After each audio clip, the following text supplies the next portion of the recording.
their standards. Is this the right time to play Manchester United? Or will United be looking at Liverpool saying, oh, it's the right time for us to play there? I think United will be looking at Liverpool and saying it's the right time. And that might run counter to what I've said on the show before, but I just think that Liverpool always show United far too much respect. United are open, they're ponderous, they make mistakes against other teams, but they always bring their A game to this fixture precisely because it is such a huge fixture and the fans demand that they're on point, ready. They do not want to lose. Now, the record, what is it, 1 win in the last 10 years that United have had over Liverpool, but a lot of those games have been drawn because Liverpool, for some reason, they're mortals against Manchester United, and I think this could well be another game that is a bit of an anticlimax. Oh, okay, early predictions in already. I'm not referring to the quality of the game, by the way. Oh, okay. I'm a bit thrown by that. Oh, you mean it's going to be business as usual? Well, on paper, I would expect Liverpool to find the spacing behind Manchester United, the take advantage of the mistakes that United are prone to making. Whatever goalkeeper plays, you don't want to be facing this Liverpool side on the back of 3 defeats.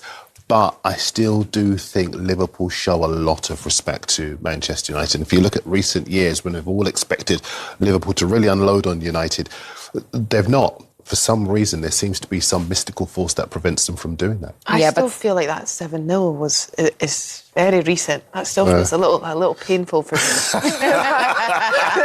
I think it does for them too. I do want to talk, Rachel, since you're the defensive expert here on this panel, about the Liverpool defence. Because there have been some issues of late. Konate is not looking like the player he was alongside Van Dijk last season. Someone like Kirkes, for example, hasn't settled in quite the way you expect him to. What's really going on with Joe Gomez? You know, Arne Slot, does he trust him? Yeah, it's been an interesting one. I think the nature of the goals at times, a little bit, it goes back to it's less of like a shape or a structural thing.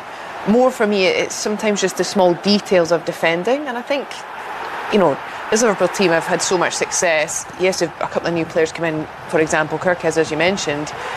But it's the small details there. You know, we're so used to seeing Liverpool, especially in set plays, first contact, second contact, clear the box, counter-attack.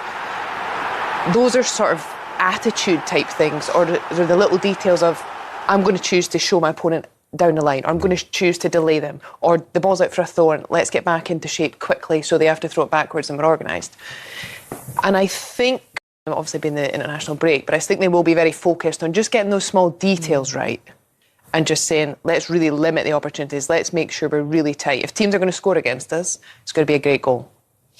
Yeah, we'll talk about that Liverpool defence just from your point of view. And as mentioned, conceding goals, which we don't normally see them. See, this is part of the reason why I don't think this is going to be the demolition that has so often been the case in these Manchester United years, where they've been so open, so porous, so uncertain in their back line, because Liverpool have got problems of their own. You've just summed it up so well.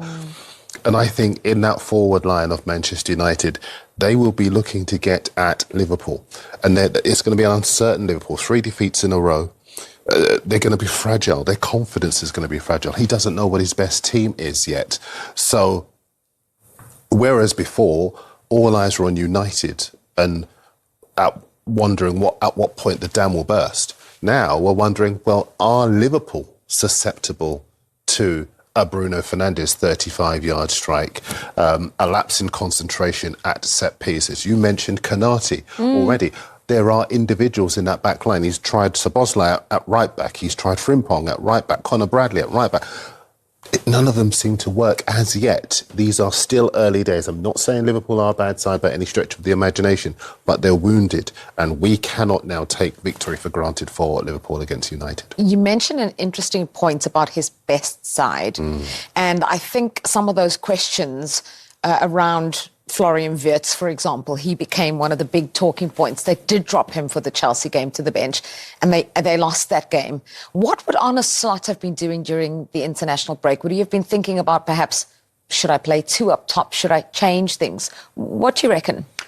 I don't think he'll change his shape. I think one of the most frustrating things is when you have these runs, it goes into the international break, and then for Liverpool, they lose so many of their players to the window, you know, to go away with the national team, which is brilliant to one degree because it means you've got some of the best players at your mercy, but it means when you're coming off bad results and you've things you've got to address and you want to get a little bit of fluency, you lose that opportunity because as soon as you come back, you have very little time going into this weekend. They probably get a slight advantage because it is the Sunday kickoff.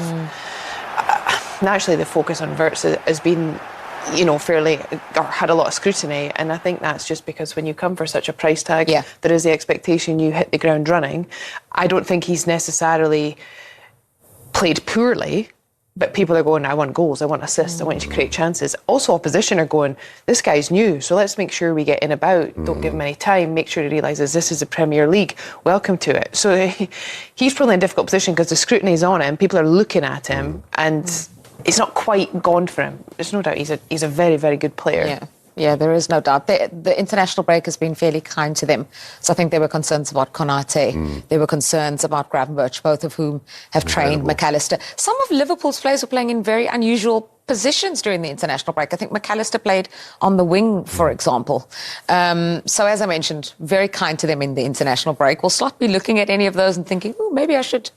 I doubt that. I think what he might well be doing is looking at going back to basics, because obviously he's bought all of these stellar players, but they are going to need time to adapt. You would know far more than I would in terms of what it's like when you integrate new players into a side and when you're trying to integrate too many players into a side at the same time. That might well be part of what the problem is for Liverpool. But I think...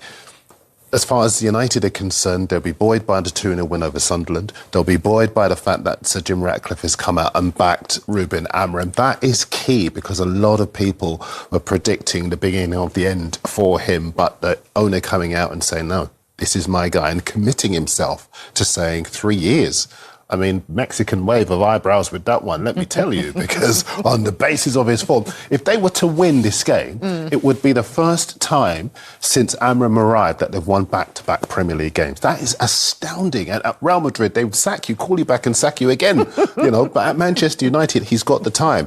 I think they go into this game with a lot of confidence, so that Liverpool should be wary of them. Yeah, there's a poor guy who's going to have Rapunzel-like locks because he said when United win 5 in a row, he's going to cut his hair. He's probably there going, for the love of...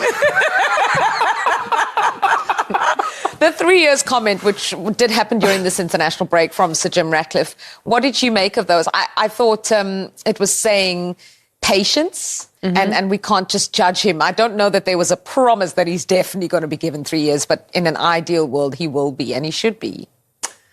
I think in some ways it's refreshing because I think we're in a place whereby managers are just, I'm sure we'll touch on it down the line, but we just churn through managers that are said and put out there are very unsavoury.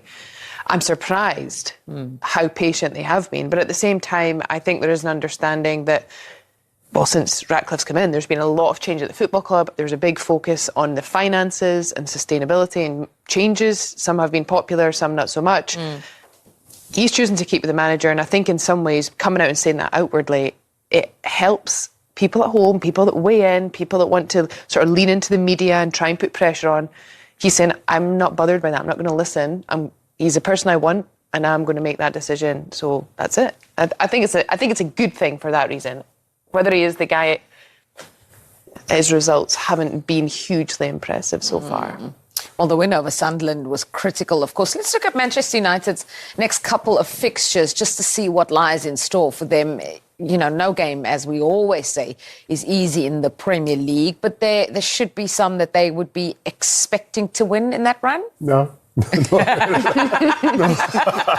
I don't want to be disrespectful about Manchester United because obviously it's a good thing that Sir Jim has come out and backed Ruben, but I look at all of those games and in all of those teams there are goal scorers, there are players who can hurt the lack of concentration in that Manchester United back line. And I think, we talk about Liverpool's defensive failings, but they have players who can win games on their own. Look, 3 at the back, for me, I defer to your greater knowledge, but it simply is not what Manchester United play. Manchester United are an attack-minded side who are at their best with 4 at the back. So you have the extra player who can attack the opposition. And as long as they stick with that, Amorim will be under pressure. Interesting when you mentioned 3 at the backs, and Crystal Palace is also in that run. They'll be able to see firsthand. How to do it properly. You said it, not me. Okay.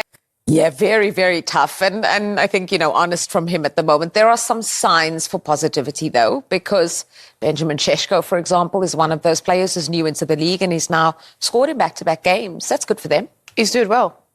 And I think when you look at United, a lot of teams now play them with a little bit of confidence, and so at times can be quite open. And I think he's a great person to be in that 9 because I think he does have the attributes where you can play up to him, you can play off him. And he's found his sort of rhythm in terms of actually getting goals. That was a great finish. So I think that's a huge advantage that they do have him, and he does seem to have a little bit of form, and he's got big presence. When you're a centre-back and you play against him, and he is so big, but he is good, he knows where to pick up good positions. And Julie, you were talking about the fact that Konaté's confidence is a bit fragile at the moment. What do you do as a centre-half when you've got to cope with somebody like Šeško? I think someone like Konaté and Van Dijk both physically will feel like they can compete with his size. Right. So I think that will be interesting because I think that might be a little bit of cat and mouse throughout the game. If I was him, I probably would put myself on Konaté a little more, given he's made a few little mistakes and maybe you can get something out of that. The physicality, though, in that game, I think he's able to compete with that. So if United can drop balls in that are not overhit, anything overhit that's just up for challenge will likely be the defenders because that favours them. But he's got the stature where you can drop it into him, and the only way they can get the ball back from a Liverpool perspective is to foul. So United have to just be clever and give him the opportunity to grow into the game. If he's not getting any service, to expect him to contribute and create chances and get a goal will be really tough. But if he can get into the game and he can help the United move forward and progress through the thirds, then I think they'll get opportunities. What's another interesting factor about this game is the 2 goalkeepers. Yeah. So, of course, Sen Lammens featured against Sunderland, kept a clean sheet, and Mamardashvili is going to play because Alisson is injured. Mamardashvili, of the 2 goalkeepers, is the more confident for me and the more capable. Sen Lammens has got a big reputation. Thibaut Courtois was talking about him during the international break and was speaking of him very, very highly indeed. But I don't care who you are, to come in and have to face the likes of Isak, Ekitike, Salah, and if he were to go back to basics and maybe go with some of the tried and trusted players and maybe drop the likes of Wirtz and go back to a formation that has suited him last season, it could be a very, very difficult afternoon for Lammens. And let's not kid ourselves, not just media. Sometimes people say the media will give him a hard time. We are Planet Football. Everyone is on social media. Everyone has an opinion. In real time, there is huge pressure on whoever keeps goal for Manchester United. And for Lammens to have to deal with the threat that Liverpool pose up front. 99 goals in 45 games under Arne Slot. The next one's going to be there. Well, it's obvious that one. Mr. Statman. Teach everyone how to count. But, they do know where the goal is. For all their defensive frailties, they do know where the goal is. And that's why it's going to be a difficult afternoon for the keeper. 2 more positive results for the Red Devils and 2 more negative outcomes for Liverpool would see Ruben Amorim's crop leapfrog the reigning champions in the top-flight table, and it is no longer all doom and gloom for the under-pressure Portuguese. While Liverpool dissect a damaging 3 straight defeats, Man United can reflect somewhat positively on 2 victories from their last 3 Premier League contests, most recently derailing the Sunderland steam train in a routine 2-0 home triumph on October 4th. Mason Mount's early opener and Benjamin Šeško's second league goal of the campaign was enough to propel Man United into the top half of the standings, as the Red Devils rebuild the walls of Old Trafford with 3 successive wins at their headquarters. However, Amorim has still never won back-to-back games in England's top flight, and the form book suggests that the 40-year-old will not tick off that box this weekend either, as the visitors have appallingly failed to win any of their last 8 Premier League away matches.